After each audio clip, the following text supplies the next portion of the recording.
Bienvenidos entonces a la clase de Contabilidad 1 del día 15 de marzo del 2021. Lo que hacemos siempre en cualquiera de las clases, ya sean presenciales, por Zoom o a través del aula virtual, es hacer una recapitulación de las ideas previas y de los conocimientos que vamos desarrollando.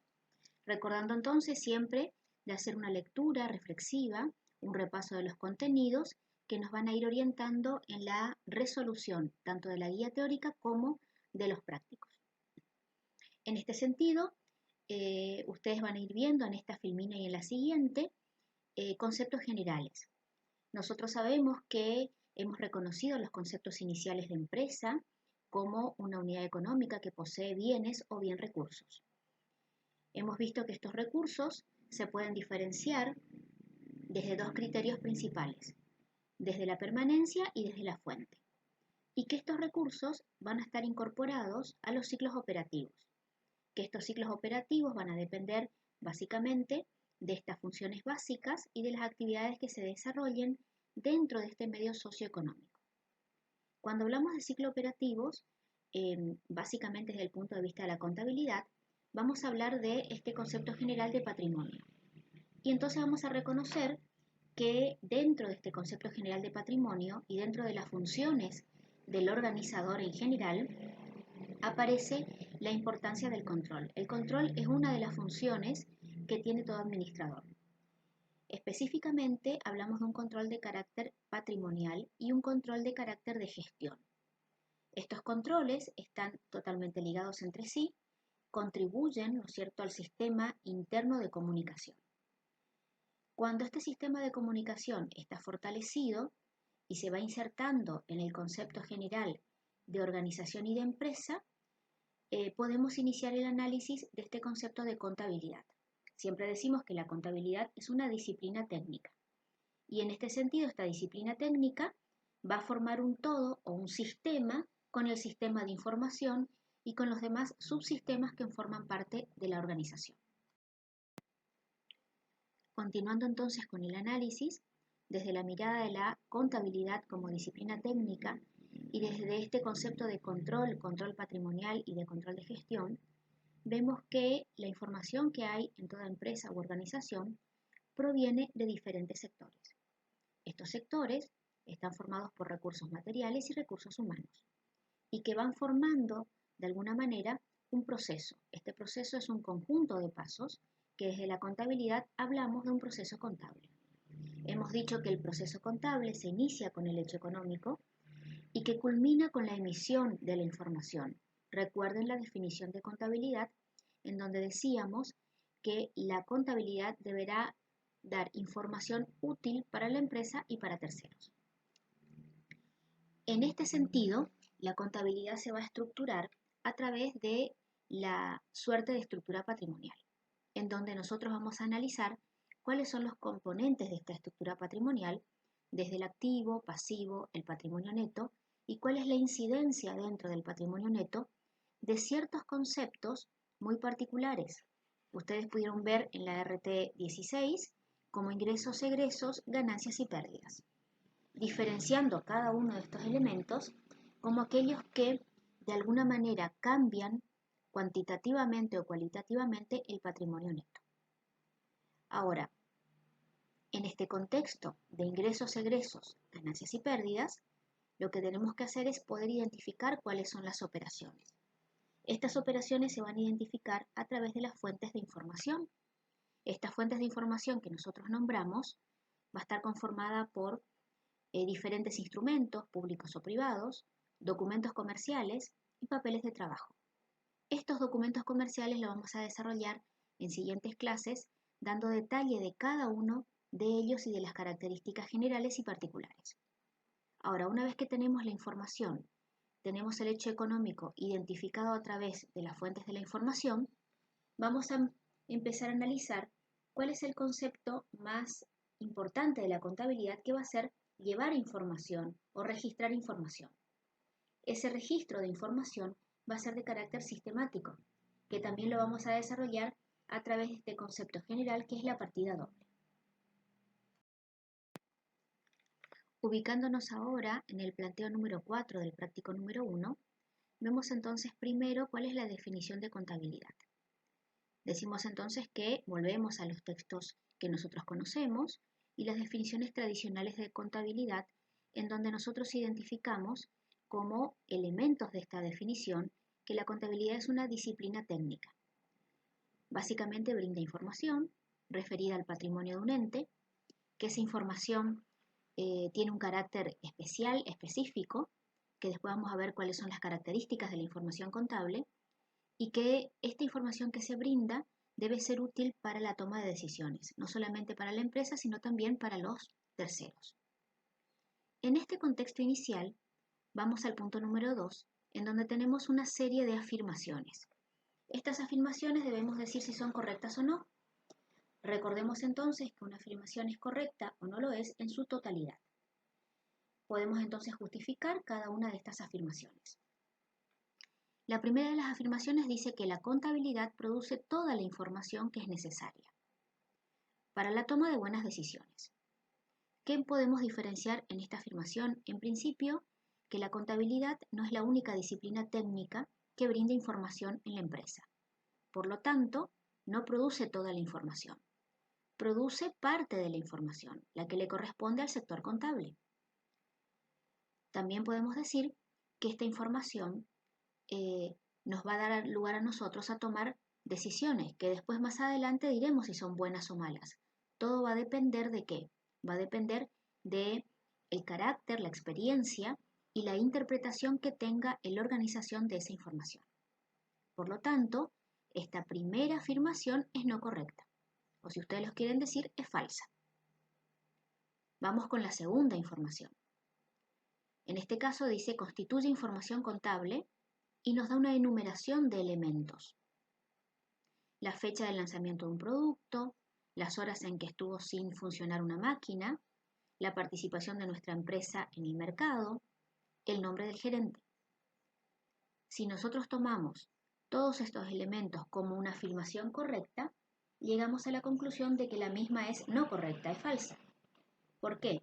Porque parte de esta información que está marcada no corresponde necesariamente a una información de carácter contable, corresponde a otros sectores. Por ejemplo, la fecha de un lanzamiento de un nuevo producto va a estar más ligado al sector de marketing que al sector contable. El nombre del gerente también va a estar más ligado al sector de recursos humanos o de conocimiento general o de gestión de la empresa que al sector contable. Las otras afirmaciones o los otros datos de esta información contable sí tienen carácter contable, pero la afirmación en su totalidad es no correcta. Si avanzamos en la siguiente afirmación, justamente los datos que dicen que constituyen información contable, todos esos elementos son de carácter contable, por lo tanto la afirmación es correcta. ¿Por qué? Porque es un conjunto de información. Por ejemplo, el monto de un deudor. Ese monto del deudor es netamente contable. Ahora también el monto del patrimonio, la cuantía del patrimonio neto. El monto de los sueldos que le adeudamos a los empleados. Información de carácter contable. La deuda que tenemos con los proveedores, es decir, el monto del pasivo. Vemos entonces que este conjunto de elementos forman una afirmación correcta o verdadera. Y finalmente, la última de estas afirmaciones, donde dice que los informes contables a suministrar a terceros deben ser los mismos que se emplean de manera interna. Entonces vamos a la definición de contabilidad, en donde no se especifica qué tipo de informes contables, pero claramente entendemos que hay cierta información que se maneja solamente desde el punto de vista interno. Por lo tanto, la afirmación es no correcta, porque hay informes de carácter internos y hay informes de carácter externos. Entendemos entonces que hay cierta información privativa de la empresa que no corresponde socializar con los terceros. Ya en el punto 3 del planteo número 4, la idea es analizar cuál es la relación que existe entre la contabilidad como disciplina técnica y el sistema de información. Entendemos entonces que la contabilidad forma parte del sistema de información que tiene la empresa. ¿Por qué? Porque no hay solo un sistema contable existente que contribuya al sistema de información. Es decir, el sistema de información es abarcativo de varios sectores, incluyendo dentro de esos sectores a la contabilidad. Sabemos entonces que el sistema de información de una empresa va a estar formado por diferentes departamentos. Los departamentos como por ejemplo de marketing, de recursos humanos, de producción, el departamento de jurídico, el departamento contable, etc. Ahora bien, si nosotros nos encontramos en este sistema de información y vamos puntualizando cuál es la información y cuáles son los actores que forman parte de la contabilidad, vamos a identificar entonces a los usuarios, es decir, aquellos que utilizan la información. Y básicamente dividimos los usuarios en internos y externos. Claramente ustedes van a ver en este cuadro la distinción de los mismos. Los vendedores son usuarios internos, es decir, conocen, reconocen y utilizan la información interna de la empresa. Ahora, esa información la socializan en función de la necesidad. Los acreedores son aquellos a los cuales nosotros le debemos, entonces son usuarios externos. Recuerden entonces que son fuente de financiación ajena. Los accionistas y los administradores o gerentes claramente son usuarios internos porque forman parte de la organización, toman la información que necesitan, la utilizan en función de qué, en función de los informes que pueden ser internos o externos, ¿sí? No mezclemos el concepto de informes internos o externos con usuarios de la información. Y por último, los 4 actores que aparecen en el cuadro, el Estado, los clientes, los competidores y los bancos, forman parte de usuarios externos. Recordemos entonces que nosotros dijimos en algún momento en el cursillo que habían actores externos que hacían cierto control. Básicamente el Estado hace un control específico a través de las organizaciones de control conocidas como la FIP, rentas, municipalidades. Ahora bien, los clientes son usuarios externos porque necesitan conocer ciertos conceptos o ciertos elementos que tiene la empresa. Productos, precios, calidades, formas de financiación que los vendedores que están en el primer punto, como usuarios internos, conocen y socializan. Los competidores también son usuarios externos porque de alguna manera van a estar con nosotros en el sector del mercado y los bancos también son usuarios externos porque tienen la posibilidad de manejar información para poder brindarnos diferentes servicios. En este momento vamos a ir enumerando cuáles son los pasos o los momentos de lo que nosotros denominamos proceso contable. Este proceso contable es como una línea de tiempo, un eje vertebral que nos va a ir guiando en las operaciones y en las acciones que vamos a realizar en este cursado en principio de contabilidad 1. Recordemos entonces básicamente lo siguiente: la idea de proceso y la idea de proceso contable. Decimos que el proceso es un conjunto de acciones y estas acciones, si están en el entorno contable, tienen que ver con acciones que van desde el hecho económico, que nosotros hablamos en el cursillo desde la mirada de la actividad económica, hasta la emisión de los estados contables. Luego diremos entonces o repetiremos cuáles son estos estados contables. Vamos a mostrar en este cuadro una secuencia de pasos. También vamos a aclarar que hay cierta secuencia de pasos intermedia que de acuerdo a la explicación que demos la vamos a poder ir cambiando, pero la idea es que hay ciertos elementos que tienen que estar al principio o al inicio del proceso contable y otros que necesariamente tienen que estar al final. Iniciamos entonces el análisis del proceso contable. Básicamente decimos que el paso número 1 es la existencia del hecho económico. Entendiendo como hecho económico toda transacción comercial que exista, compra-venta, pagos o cobros, en donde las personas interesadas o las partes interesadas tomen razón del hecho económico. Una vez que el hecho económico se produce y tiene un efecto, decimos entonces que dentro del patrimonio de la empresa se ubica este hecho económico en la estructura patrimonial. Reconociendo entonces y recordando que la estructura patrimonial está formada por los componentes del activo, pasivo y patrimonio neto. Recordando entonces que en la RT 16 la definición de activo y de pasivo nos decía que un ente tiene un activo o un ente tiene un pasivo debido a un hecho ya ocurrido, y ese hecho ocurrido es el hecho económico. Es decir, nosotros vamos confirmando definiciones anteriores que vimos en las resoluciones técnicas.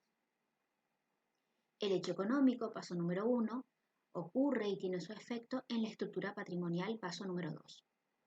¿Qué ocurre cuando el hecho económico se instala en la estructura patrimonial?